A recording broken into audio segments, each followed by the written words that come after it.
যে ভুলের কারণে আপনার খামারে মারাত্মক ক্ষতি হবে, যে আপনার গরু যে খাদ্যটা খাবে সেই জায়গাটা ঠিকভাবে তৈরি করতে হবে। আগে তো আগে ভুল করছে, এখন তো আর ভুল করা যাবে না ভাই। দিন দিন আপডেট আসতেছে খামারের। কি ভুল করলে আপনার খামারে ক্ষতি হবে, কি ভুলগুলো করা যাবে না, খাবার পাত্রটা তৈরি করতে এখানে মিস্ত্রিরা অনেক ধরনের ভুল করে থাকে। মহিলা মা বোনেরাও যদি থাকে এভাবে লাগালে কোনো হাতের কোনো সমস্যা হবে না। অনেক আপনি কখনো দিবেন না। এখানে ইট গাচ্ছে 8টা লাইন, এটা লাথিটা ভাঙার মতো ক্ষমতা নাই। এখানে ভুলের কোনো শেষ নাই। এখান দিয়ে আপনি নিরাপদ ভাবে খাদ্য দিবেন, গরু কখনো আপনাকে ছুঁতেও পারবে না। সম্মানিত দর্শক, আসসালামু আলাইকুম ওয়া রাহমাতুল্লাহ। দেশ কিংবা প্রবাস থেকে দেখছেন সকলকেই জানাচ্ছি প্রাণঢালা শুভেচ্ছা অভিনন্দন। তো আমরা যারা গরু পালন করি কিংবা করার জন্য চিন্তা ভাবনা করছি, শুধু গরু পালন করলে হবে না ভাই। গরুতে যদি আপনি লাভ না করতে পারেন, তো গরু পালন করতে হলে প্রথম অবস্থায় আপনাকে একটা পরিপূর্ণ গরুর ঘর দরকার, অর্থাৎ গরুর খামার শীট। যে খামার শীট আপনারা করবেন, আর যে ভুলের কারণে আপনার খামারে মারাত্মক ক্ষতি হবে যদি আপনি সঠিকভাবে খামার তৈরি না করতে পারেন। কি ভুল করলে আপনার খামারে ক্ষতি হবে, কি ভুলগুলো করা যাবে না, আপনার খামার কিভাবে করবেন, কিভাবে করলে আপনার খামার পরিপূর্ণ হবে এবং লাভবান হবেন, সেই উপলক্ষে আজকের ভিডিওতে আপনাদের দেখাবো যে সুন্দর একটি পরিপূর্ণ খামার তৈরি করতে হয় কিভাবে। চলুন দেখে আসি। যেহেতু খামারের কাজ সম্পন্ন হয় নাই, এখনো কাজ চলমান চলছে, মিস্ত্রিরা কাজ করতেছে। তো আমাদের টিম আছে, মিস্ত্রি টিম, ওনারা কাজ করে। তো এই যে দেখতেছেন যে ঘরের ভিতরে একটি খামার কাজ করা হয়েছে চারি, যেটা মেন উদ্দেশ্য হচ্ছে গরুর ঘরের ভিতরে যে আপনার গরু যে খাদ্যটা খাবে সেই জায়গাটা ঠিকভাবে তৈরি করতে হবে। আগে গরু যদি ঠিক মতো না খাইতে পারে ভাই, তাহলে কিন্তু অনেক সমস্যা হয়।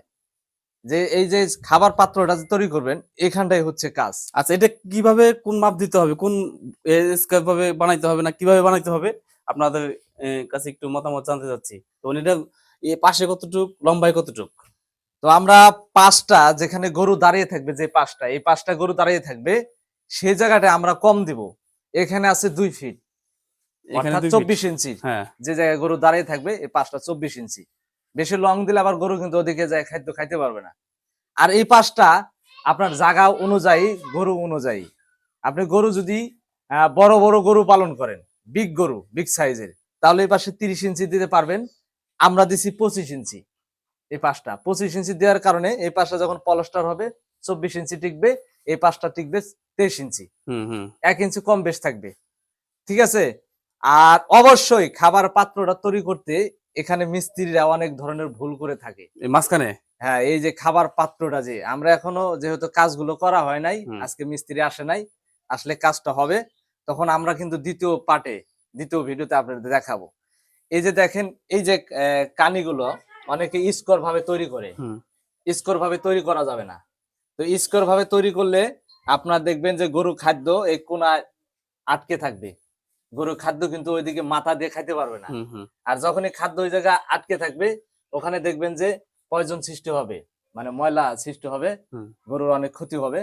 তো যখন আপনি এই মাঝখানে 4-5টা রাউন্ড করে নিয়ে মাঝখানে খাদ্যটা আসবে, তখন গরু কিন্তু সুবিধাভাবে খাইতে পারবে। আরো অনেক ধরনের ভুল আছে যারা করে থাকেন, তাদের উদ্দেশ্যে বলছি, অনেক গুরুত্বপূর্ণ আজকের ভিডিও, পুরোটাই দেখবেন। তো এই যে আমরা যে এখানে পার্টিশন দিছি, 3 ইঞ্চি পার্টিশন, এখানে তো গরুর কোনো প্রেসার পড়বে না। এটা পার্টিশন, এটা প্লাস্টার করলেই একদম সুন্দর দেখা যাবে, মজবুত হবে। আর এই যে এই পাশটা দেখতেছেন, যেখানে গরু দাঁড়িয়ে থাকবে, গরু বাদায় থাকবে, সে জায়গায় কিন্তু আপনি 3 ইঞ্চি গাঁথনি কখনো দিবেন না। এখানে দিবেন 5 ইঞ্চি গাঁথনি। তো 5 ইঞ্চি গাঁথনি আমরা দিছি কয়টার পরে রড দিছি, সেটা কিন্তু এখন আপনাদের দেখাবো। এই যে 5 ইঞ্চি আমরা এখানে একটা 10 দিছি, যেটা এই পুরো ওয়ালটা এটার মধ্যে ভারসাম্য হবে।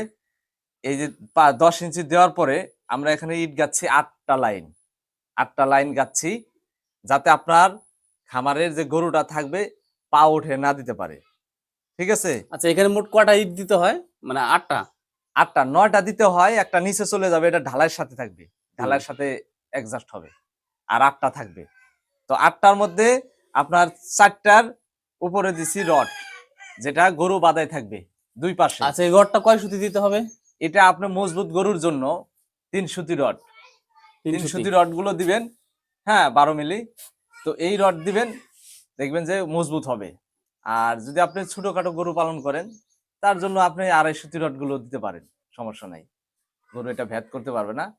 তো গুরুত্বপূর্ণ বিষয় আরেকটা রয়েছে, অনেকে কিন্তু আরো ভুল করে থাকে ভাই, এখানে ভুলের কোনো শেষ নাই। এই যে অনেকেই এই পাশে গরুর পানিটা, যেটা ময়লা পানি ধুয়ে বের করে দিবে, এই পাশে দেয়। তো এই পাশে যদি গরু দাঁড়িয়ে থাকে, এই পাশটায় গরু দাঁড়িয়ে থাকলে যখন আপনি মুখাটা খুলে দিতে যাবেন তখন দেখবেন যে গরু নাত্তি দিবে, যে কোনো দুর্ঘটনা ঘটতে পারে। তো এই পাশে কখনো দিবেন না। একটি ভুলের কারণে দেখা যায় খামার নতুন করে আবার ভাঙ্গে করতে হয়। ভাঙ্গা করতে হয়, এরকম অনেকে করছেন কিন্তু না? করছে, অনেক করছেন না অনেক আপনি? অনেক করা হয়েছে, হ্যাঁ, অনেক ঠিক আছে। করছেন, হ্যাঁ। তো এই জায়গাটা আরো ভুল আছে ভাই, এই ঘরটা যে দিবেন, ঘরটা অবশ্যই 9 ফুটা অথবা 10 ফুটা টিনের ঘর দিবেন, তাহলে জায়গাটা বৃদ্ধি হবে। আর অনেকে আছে 8 ফুটা টিনের ঘর দেয়, 8 ফুটা টিনের ঘর দিলে আপনার জায়গা কম থাকে, গরু এখানে দাঁড়িয়ে থাকতে পারে না, ড্রেন থাকতে পারে না ময়লা যাওয়ার। আর যখন আপনি 9 ফিটা ঘর দিবেন, এটা কিন্তু 9 ফিটা টিনের ঘর, এই দেখেন এই যে জায়গা, এটা একটু বরাবর গলি, এখান দিয়ে আপনি নিরাপদ ভাবে খাদ্য দিবেন, গরু কখনো আপনাকে ছুঁইতেও পারবে না, নাত্তিগুতাও দিতে পারবে না। এই পাশ থেকে দাঁড়িয়ে খাদ্য দিবেন ঘরের ভিতরে, হ্যাঁ অনেক সুন্দর হবে। আর এই যে দেখেন বোতল, এই যে বোতল ব্যবহার করা হয়েছে পানি যাওয়ার জন্য এই পাশটায়। তো এই জায়গাতে হাঁটা চলাচল করবেন, এই জায়গায় ছোট করে চিকন করে একটি ড্রেনের মতো দিবেন, পানিটা এদিক দিয়ে চলে যাবে। এই যে বোতল, তো এটা পলাস্টার করা হয় নাই, পলাস্টার করলে ভাই এই ঘরটার অনেক সুন্দর দেখা যাবে, পরিপূর্ণ একটা খামার শীট দেখা যাবে। এই যে বোতল দিছি, আবার এটাও ভাবতে পারেন ভাই বোতল দিলেন কে, বোতল যদি কোনো সমস্যা হয়, না ভাই বোতল সমস্যা হয় না। আজ থেকে 7-8 বছর থেকে এই বোতল ব্যবহার করে আসতেছে আমাদের অঞ্চলে, সমস্যা হয় নাই। এই যে বোতলটা লাগাইতেও কিন্তু সুবিধা, মহিলা মা বোনেরাও যদি থাকে এভাবে লাগালেও কোনো হাতের কোনো সমস্যা হবে না। অনেকেই আছে আরএফএল দিছে, ওটা টাইট করতেও সেলাই লাগে, খুলতেও কিন্তু সেলাই লাগে, নাহলে পানি চোয়ায়। এই যে বোতল দিচ্ছেন নিরাপদ, এই পাশে তো গরু কোনো নাত্তানিত্তি করতে পারবে না, হ্যাঁ, বোতলে কোনো সমস্যা নাই, অনায়াসে খোলা যাবে। অনায়াসে খুলতে পারবেন, লাগাইতেও পারবেন। আচ্ছা আচ্ছা, আর কি ভুল রয়েছে, কি ভুল করা যাবে না খামারে, সেই ভুলগুলো যদি আমাদেরকে দেখিয়ে দিতেন আরো ভুল তাহলে যেটা থাকে, আমাদের দর্শক যে খামারি রয়েছে তারা বুঝতে পারবে আসলে জি, এই ভুল করা যাবে না। এই যে এই পাশটা, যে এই পাশটায় যখন ঘর দিবেন, এই পাশটার জায়গা কিন্তু এই জায়গায় 9 ফিট জায়গা থাকবে, 9 ফিট জায়গা। এই পাশে গরু দাঁড়িয়ে থাকবে এই পাশ পর্যন্ত, এই পাশে ড্রেন থাকবে, এখান থেকে লোক যাতায়াত করতে পারবে, ঠিক আছে। আর অবশ্যই আপনারা যে মেজোটা ঢালাই দিবেন, মেজোটা যখন ঢালাই দিবেন, মেজোটা বেশি ঢালকাত করবেন না, তাহলে দুর্ঘটনা ঘটে যেতে পারে, আপনার খামারে মারাত্মক ক্ষতি হবে যদি আপনি এই ঢালাইটা সঠিকভাবে না দিতে পারেন। অনেকের গরু কিন্তু ওই পাশে সমস্যা হয়ে গেছে, পরে যে কটি উঠছে, ঠিক আছে, গরুকে মানুষের সমস্যা হয়ে যায়। মানুষ, মানুষের অ্যাক্সিডেন্ট হয়েছে। তো আগে ভুল করছে, এখন তার ভুল করা যাবে না ভাই, দিন দিন আপডেট আসতেছে খামারের। এই এখানে ঢালাইটা আপনারা 2 থেকে 3 ইঞ্চি দিবেন, যাতে পানিটা গড়ে চলে যায়, গরুটা যাতে ছুঁইতে পারে। কাউমেট ব্যবহার করবেন, গরুর কোনো সমস্যা হবে না, শীত আসুক বর্ষা আসুক কাউমেট আপনারা সবসময় রাখবেন, ঠিক আছে। তাহলে দেখবেন আপনার খামারটা ভালো থাকবে, সবসময় পরিষ্কার পরিচ্ছন্ন রাখবেন। খামার ঘর পরিষ্কার পরিচ্ছন্ন রাখলে রোগ বালাই হবে না, মশা মাছির আক্রমণ হবে না। আবদ্ধভাবে গরু পালন করলে গরু দেখবেন কয়েকদিন পরে পরে অসুস্থ হয়ে যায়। এই যে খামার ঘর, এটা কিন্তু লাগবেই অবশ্যই, 100%। আপনার যেটুকু পুঁজি আছে সেটুকু পুঁজি দিয়ে আপনি করবেন, 2টা পারেন 3টা পারেন 4টা পারেন, এরকম ভাবে আপনারা খামার করতে পারেন, সমস্যা নাই।